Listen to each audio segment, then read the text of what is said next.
Elon Musk met with Iran's UN ambassador, Iranian officials say. He's actually the goddamn... He's a government official despite not being a government official. It's crazy. Also, look at how silly you look when you don't have full-leg trousers. The tech billionaire, a top advisor to Donald J. Trump, was reported to have discussed ways to diffuse tensions between Iran and the United States. Is it happening? Ayatollah sweep? Isn't this like against the law? No, there are no laws. I hope he showed them epic memes. Do you think he did the jump for them? Do you think Elon was like, I hope that we can work together in the future, and the ambassador from Iran was like, can you do the jump, X jump? You do soy face.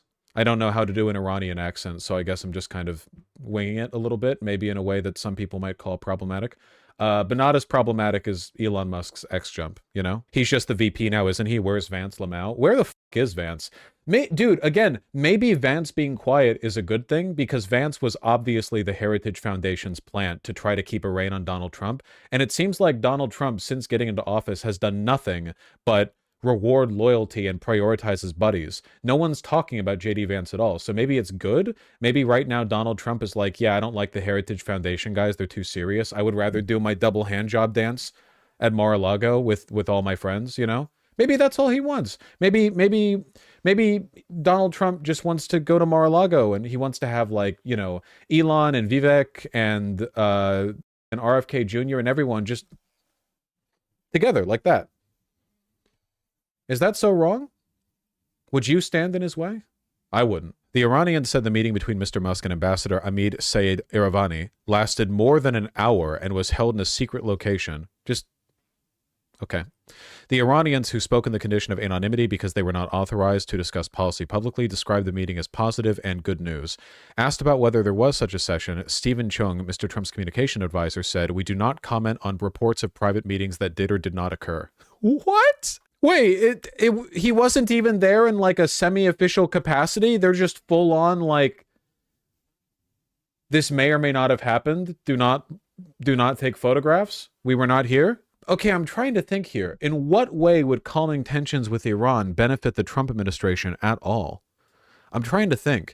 You would think, if anything, they would want antagonisms to ramp up because it would validate a lot of their sort of foreign policy goals. And Israel is clearly gunning for a fight. I don't know. They like dictators. Yeah, but the Ayatollah is historically the one dictator that Trump has not gotten along with. They just want wins. Yeah, but like, if they don't plan on running again anyway, there's a limit to how much they need those wins. You know, I feel like Netanyahu would prefer it if the antagonism could continue indefinitely. I don't really know. Maybe they really want to play peacemaker that bad. Now, I'm not talking about belief, Megarox. I'm talking about material interest. What if they're setting up a breakaway from Israel? Not happening. But if it did happen, you would get some very confusing segment titles from me to the YouTube. Is this the greatest foreign policy move of all time? It's not happening. They want the oil? No, that's not why this is happening. At least I don't think so. Mr. Musk did not respond to a request for comment. Mr. Musk has emerged as the most powerful private citizen in the Trump transition and has sat in on nearly every job interview. During a call last week with Ukraine's President Volodymyr Zelensky, the president-elect handed the phone to the billionaire. Wonderful. Mr. Musk has played a key role in providing communications capabilities to Ukraine in the war with Russia. An early direct meeting between a senior Iranian official and Mr. Musk raises the possibility of a change in tone between Tehran and Washington under the Trump administration, despite a charged history between the president-elect and Iran. One of the Iranian officials said it was Mr. Musk who had requested the meeting and that the ambassador picked the site. Trying to think. Could it be Russia? Some people in chat have suggested that. That is a possibility. Maybe Russia just doesn't like one of the goals of the Trump administration will be to buddy with Russia, reduce sanctions, that kind of thing.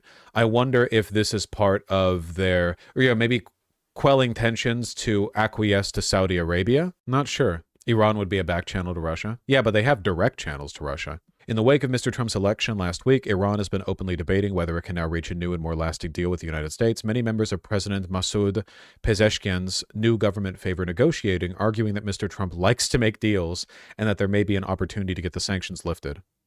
Many in the conservative faction in Iran. So a problem with this is that Donald Trump has put like militant neocons at the head of several government agencies. The Department of Defense, the Secretary of State, like, despise Iran. The current, I'll always forget his name, current head of the DOJ, or he will be the head of the DOJ, the pick for the, not the DOJ, I'm sorry, I'm talking too fast.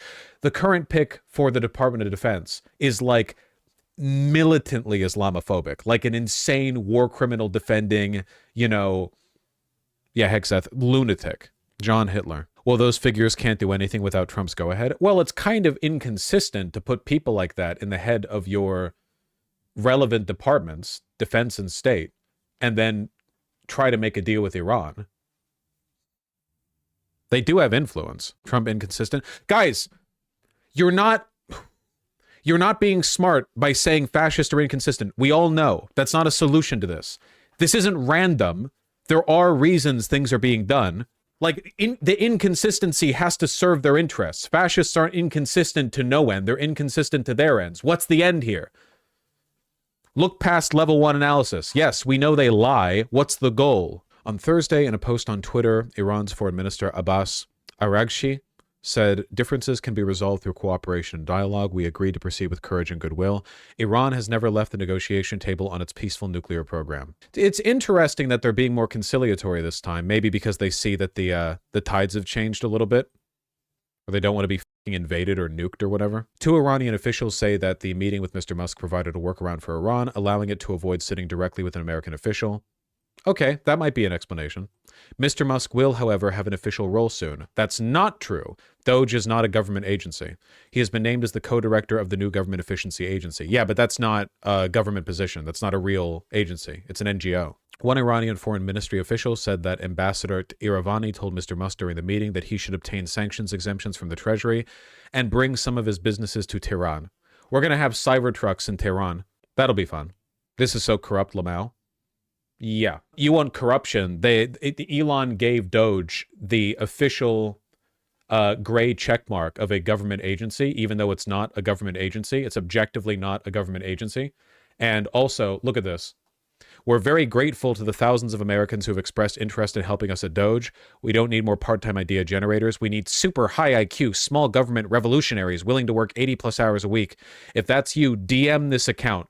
And you can DM the account if you have Twitter Blue. So literally, if you give money to Twitter, you can DM me to tell us how you should work at DOGE if you're a high IQ individual. A phenomenal, like, you know, money-making scheme. Grifting the likes of which we haven't seen since the Gilded Age. Is 70 a high IQ? For this guy? Probably. Goddamn clown country. Is Iran's interest in Palestine ideological? No. Could they be convinced to abandon Palestinians? Yes. Iran's government, it's a corrupt, like, fascistic theocracy. They do not care about human life. Its sanctity, its worth, whatever. It's all just geopolitics. There's no, like, underlying moral virtue directing their behavior. If it's if it is politically expedient for them to commit to this, they will. If it's not, they won't.